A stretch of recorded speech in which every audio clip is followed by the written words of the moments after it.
이사야 9장 1절에서 7절까지 한 절씩 교독하도록 하시겠습니다. 전에 고통받던 자들에게는 흑암이 없으리로다. 옛적에는 여호와께서 스불론 땅과 납달리 땅이 멸시를 당하게 하셨더니 후에는 해변길과 요단 저쪽 이방의 갈릴리를 영화롭게 하셨느니라. 흑암에 행하던 백성이 큰 빛을 보고 사망의 그늘 땅에 거주하는 자에게 빛이 비치도다.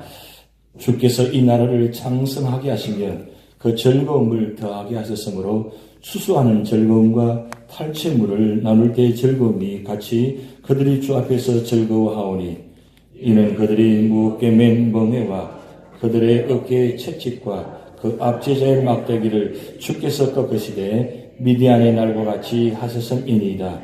어지러이 싸우는 군인들의 신과 피 묻은 겉옷이 불에 섭같이 살라지리니 이는 한 아기가 우리에게 낳고 한 아들을 우리에게 주신 바 되었는데 그의 어깨는 정사를 메었고 그의 이름은 기묘자라 모사라 전능하신 하나님이라 영존하시는 아버지라 평강의 왕이라 할 것입니다. 합독하시겠습니다. 그 정사와 평강의 다함이 무궁하며 또 다윗의 왕자가 그의 나라에 군림하여 그 나라를 굳게 세우고 지금 이후로 영원히 정의와 공의로 그것을 보존하실 것이라. 만군의 여호와의 열심히 이를 이루시리라. 아멘. 매년 11월 네 번주 수요일 되면 뉴욕에 세계 최대의 크리스마스 트리 점등식이 록펠러 센터 앞에서 있습니다. 올해도 86회째로 록펠러 센터에 점등식이 있었습니다. 올해는 특별히 간태땡 나무가 업스테이트 뉴욕 월킬에서 키가 72피트 12톤에 달하는 노르웨이산 전나무가 선택이 된 게 아니라 간택이 됐다고 합니다. 간택이 되어가지고 11월 11일 트럭을 타고 70마일을 여정 끝에 록펠러 센터에 세워졌습니다. 1월 9일까지 1월 7일까지 이 크리스마스 점등이 세워졌을 것입니다. 거기는 5만 여개의 전구가 감겨져서 원래는 특별히 LED 전등이 세워져가지고 굉장히 아름답게 세워져 있습니다. 그래서 세계의 모든 사람들이 이 록펠러 센터의 이 크리스마스 전등 추리를 보려고 많은 사람들이 몰려옵니다. 사실은 록펠러 센터에 세워진 크리스마스 전등 트리가 어떻게 보면 성탄절 시작되는 신호인 것 같습니다. 캄캄한 이 세상에 크리스마스 전등 트리. 사실 록펠러 센터에는 한번 재작년인가 한번 가보았습니다. 참 멋있게 세워졌습니다. 그런데 제 교회 앞에 있는 저게 더 좋은 것 같아요. 제가 보기에는 저 나무도 생나무로 세워져 있습니다. 생나무로 물론 일반적인 생나무가 단나무로 세울 수도 있지만 그래도 생나무가 보기 좋고 그래서 우리 세우신 분이 그래도 생나무로 세우는 게 좋다 해서 세웠는데 정말 아름답습니다. 근데 크리스마스 점등체를 하는 이유가 무엇이겠습니까? 그 이유는 불을 밝히는 의미가 있습니다. 근데 단순히 불을 밝히기 위해서 저 세우는 것이겠습니까? 사실은 단순히 불을 밝히기보다는 예수님이 오신다는 소식을 저걸 통해서 알리기 위해서 세우는 것입니다. 그래서 우리 교회 앞을 지나가는 모든 사람들이 저 크리스마스 트리를 보면서 예수님께서 오신다. 그리고 예수님께서 오셨다. 그리고 예수님께서 다시 오실 것이다. 그런 마음으로 바라봅니다. 그래서 크리스마스 트리만 보면 괜히 마음이 기쁘고 좋아요. 여러분 교회 오실 때마다 저 보면 기분이 좋죠? 왜 기분이 좋습니까? 불이 밝혀지기가 좋은 거예요? 물론 그것도 의미가 있습니다만 그보다 더 큰 의미는 예수님께서 우리 교회에 오셨다. 저 빛으로 오셨다. 그래서 밖에만 있는 것이 아니라 앞에도 이렇게 불을 밝힙니다. 우리 양쪽에 불을 밝혀져 있습니다. 불을 밝히는 의미는 어둠을 밝히기 위해서 있는 것입니다. 그런데 이 어둠을 밝히기 위해서는 불을 밝히려면 희생이 따릅니다. 희생이 있어야 됩니다. 녹아져야 됩니다. 태워져야 됩니다. 그래야만 불이 밝혀집니다. 크리스마스의 가장 놀라운 소식은 바로 이것입니다. 위에부터 내려오신 분입니다. 그 신이신 하나님이 이 땅에 내려오셨습니다. 이 세상에 어떤 종교도 위에서부터 내려와서 이 세상을 구원하는 자는 아무도 없습니다. 오직 예수님밖에 없습니다. 이 세상은 구원의 소식이 아니라 캄캄한 어둠의 소식입니다. 해가 가면 갈수록 세상이 점점 어두워지고 혼탁해지고 캄캄합니다. 세상만 그런가요? 우리 가정적으로도 보면 어둠이 많이 있습니다. 그래서 어둠이 좀 없었으면 좋겠다는 마음이 간절한 소망이 있습니다. 근데 그게 우리 소원대로 뜻대로 되나요? 그렇게 되지 않습니다. 이 세상은 이 어둠이 온 것은 원래는 에덴 동산에 어둠이 없었습니다. 아주 밝은 세상, 아름다운 세상. 그래서 거기 참 좋았더라. 참 좋았더라. 그런 세상이 에덴 동산이었습니다. 근데 죄가 들어옴으로 말미암아 어둠이 오게 되고 그 어둠을 통해서 세상에 죽음이 오게 되고 결국 어둠과 죽음은 같이 연결되는 것입니다. 그래서 세상의 가장 슬픈 소식은 죽음입니다. 죽음은 온 세상을 슬픔으로 가득 차게 만들고 비통에 만들고 고통스럽게 만듭니다. 그런데 이 비통스럽고 고통스러운 이 죽음의 문제를 우리 주님께서 해결하시기 위해서 위에서부터 내려오셨습니다. 그러기에 성탄절은 우리에게는 소망의 기쁨의 절기입니다. 왜요? 우리를 이 모든 문제, 죽음의 문제를, 어둠의 문제를 해결하시기 위해서 오셨기 때문입니다. 그 주님을 우리가 영접하고 영접하는 말만 우리가 구원받았습니다. 그렇기 때문에 온 세상이 아무리 캄캄하고 우리의 어떤 고난의 고통의 문제를 말미암아 아픔이 있고 상처가 있다 할지라도 주님께서 계시기 때문에 주님께서 오셨기 때문에 그리고 그 주님께서 다시 오시기 때문에 우리는 소망이 있습니다. 우리는 아프면 병원가 찾아갑니다. 약을 통해서 의사를 통해서 치유받습니다. 그러나 그것은 잠시 잠깐입니다.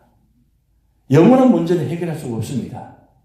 근데 그 주님께서는 그 영원한 문제를 해결하시기 위해서 이 땅에 오셨습니다. 그리고 그 영원한 문제를 우리는 예수 그리스도를 통해서 구원받고 문제를 해결받았습니다. 그렇기 때문에 비록 이 삶의 자리가 우리가 목숨이 붙어 있는 한, 이 세상에 사는 동안은 이 고통의 문제는 죽음의 문제는 언제나 우리 앞에 놓여 있습니다. 올 때는 우리가 순서 없이 왔지만 갈 때도 순서 없이 갈 수도 있습니다.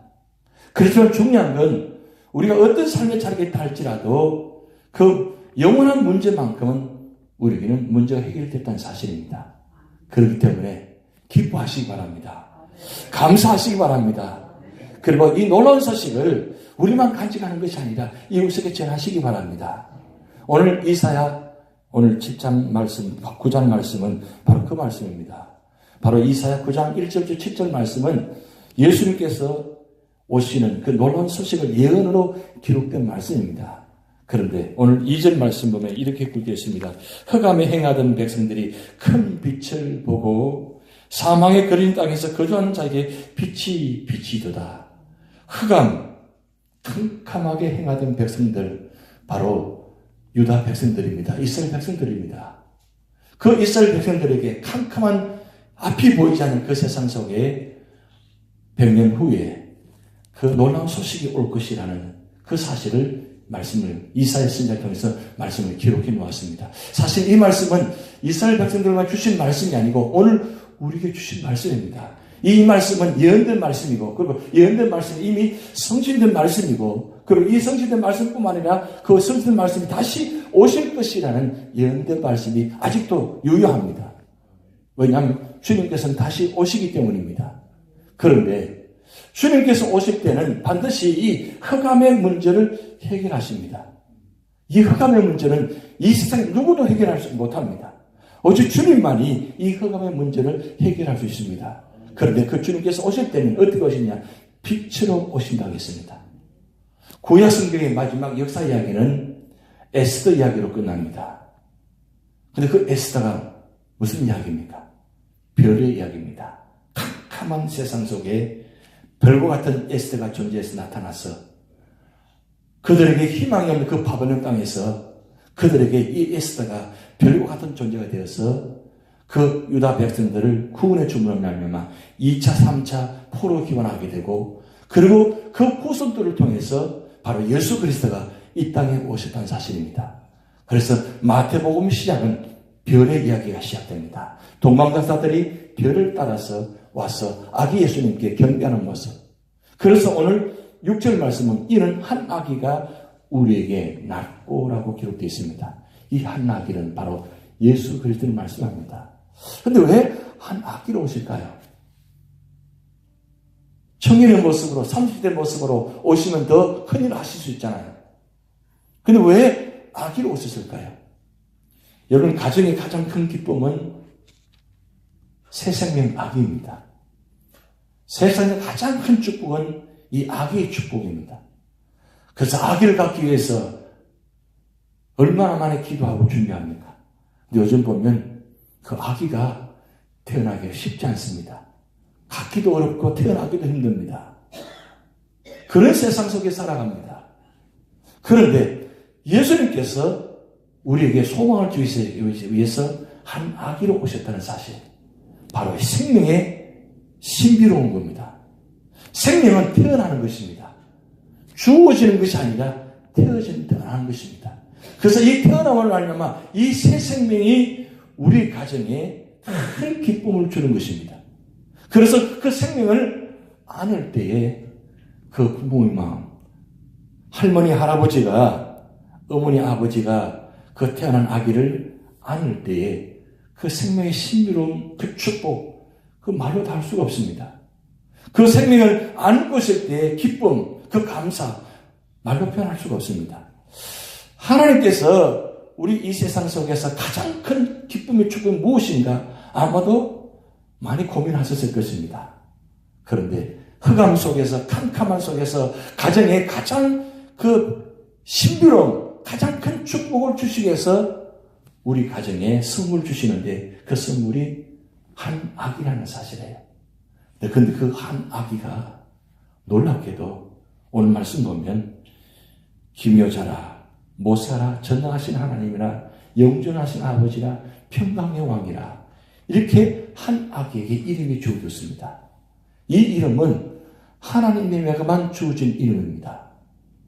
왜 이 아기에게 이런 신비로운 이름을 붙였을까요? 그것은 이 세상의 아기는 비록 신비로움은 있지만 능력은 없다는 것입니다. 그런데 이 한 아기에게 신비로움과 그리고 하나님의 능력을 부어주어서 이 신비로운 아기가 이 세상을 구원할 자라는 사실입니다. 그래서 구약성경의 이사야 선지자를 통해서 이 신비로움 그리고 전능하신 하나님의 모습을 담겨서 오늘 우리에게 말씀을 주신 것입니다. 결국 우리 가정에, 우리 교회에, 우리 삶의 자리에 가장 큰 축복과 가장 큰 비밀과 가장 큰 신비로움은 바로 예수 그리스도입니다. 오늘 이번 주간의 제목이 예수입니다. 왜 예수일까요? 예수. 예언된 예수 그분이 예수님으로 오셨다는 사실입니다. 이 예수님은 어떤 분입니까? 바로 창세전부터 계신 신비로우신 성자 하나님이십니다. 성자 하나님 되신 그분 예수님이 이 땅에 임만을 오셔서 우리에게 우리의 모든 죄의 문제를 해결하시기 위해서 그 이름으로 오셨고 그리고 임마누엘로 오셔서 세상 끝날까지 우리와 함께 하실 뿐만 아니라 그리고 주님께서 다시 오실 때 이 임마누엘에 오셔서 천국까지 함께 하시는 이 은혜를 주시기 위해서 예수님으로 오셨다는 사실입니다. 그러기에 예수님이 만약에 예수님으로 오시지 않으면 우리 이 세상에 소망이 없습니다.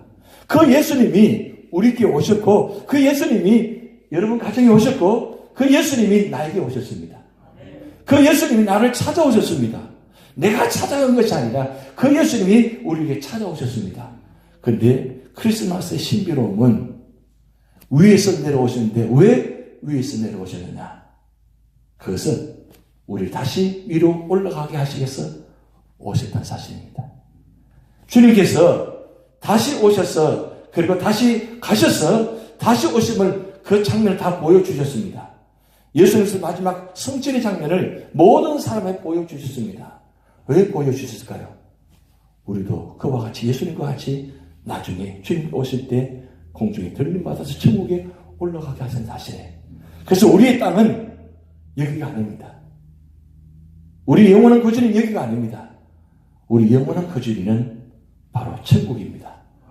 그것을 올라가게 하시기 위해서 우리에게 오셔서 보여주시고 다시 올라가셨습니다. 예수님 모습처럼 우리도 그와 같이 마지막에 그렇게 될 것입니다. 그렇기 때문에 우리 삶의 자리 아무리 고통하고 힘든다 할지라도 우리는 반드시 주님을 통해서 그 문제 해결을 받을 것이고, 그리고 주님이 정하신 때에 놀라운 방법으로 응답해 주실 뿐만 아니라 우리 모든 삶의 자리를 다 덮어주시고 해결해 주시고 마지막에 주님과 함께 영원토록 거하시도록 만들어 주신다는 사실입니다. 그래서 크리스마스 소식은 신비로운 바로 여기 있습니다. 예수님 대신 예수님, 그분이 이 땅에 오셔서 소식을 주시고 기쁨의 소식을 주시고, 그리고 그 예수님께서 우리와 함께 계실 뿐만 아니라 우리와 함께 거주하시게 다시 영원히 올라가게 하신다는 사실입니다.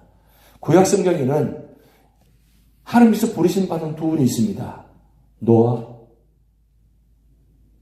에녹, 그 다음 엘리야.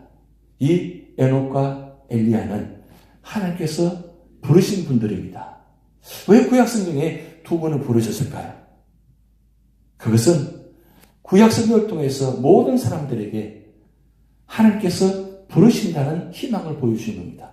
믿음으로 사는 자는 반드시 하나님을 부르신다는 것. 어디로 부르신다고요? 먼저는 교회로 부르시고, 그리고 두 번째는 하나님께로 부르신다는 사실이에요. 오늘 여러분들 이 교회 부르심은 우리에게 첫째 소망을 주신 겁니다. 부르신다는 사실은 부르심 받은 우리들은 이미 천국의 첫 번째 문을 열고 들어오신 것입니다. 그래서 교회 문을 열고 들어올 때마다 나는 천국의 첫 번째 문을 열었다고 생각하시면 됩니다. 두 번째 문은 어디냐? 바로 영원한 천국의 문입니다. 거기는 반드시 들어가실 것입니다. 이 고통스러운 이 세상 속에서, 아픔의 이 세상 속에서 우리는 이 세상 살아가면서 늘 그 모습 때문에 한탄하고 절망하고 힘들어합니다. 그런데 영원한 두 번째 문을 준비해 오셨습니다. 그래서 우리는 이 세상 속 살면서 첫 번째 문을 열고 들어오셔야 되고 반드시 두 번째 문을 열고 들어가셔야 돼요. 근데 그걸 누가 하시느냐? 내 문은 할 수 없습니다. 바로 예수님께서 그 문제를 해결해 주실 것입니다. 이번 성탄절 기간 동안, 2019년도 예수 이름으로 나오시고, 예수 이름으로 살아가게 하시고, 예수 이름으로 믿음으로 승리하시는 여러분 되시기 바랍니다. 오직 예수님만이 우리 영원한 구원자가 되십니다. 그 예수님만이 우리 영원한 문제를 해결하시는 분입니다. 그리고 예수님이 우리를 천국으로 인도하실 것입니다. 예수 믿는 것은 받은 은혜 그도다. 그 예수님 때문에 우리는 축복이 있고, 그 예수님 때문에 소망이 있고, 그 예수님 바라볼 때에 우리에게는 영원한 평화와 그리고 소망과 기쁨과 감사가 넘치는 여러분 자리가 될 줄 믿습니다. 다 같이 주기도문 하시겠습니다. 하늘에 계신 우리 아버지, 이름이 거룩히 여김을 받으시오며 나라의 임하옵시며 뜻이 하늘에서 이룬 것 같이 땅에서도 이루어지이다. 오늘날 우리에게 일용할 양식을 주옵시고 우리가 우리에게 죄전자를 사하여 준 것 같이 우리 죄를 사하여 주옵시고 우리를 시험에 들게 하지 마옵시고 다만 악에서 구하옵소서. 대개 나라와 권세와 영광이 아버지께 영원히 있사옵나이다. 아멘.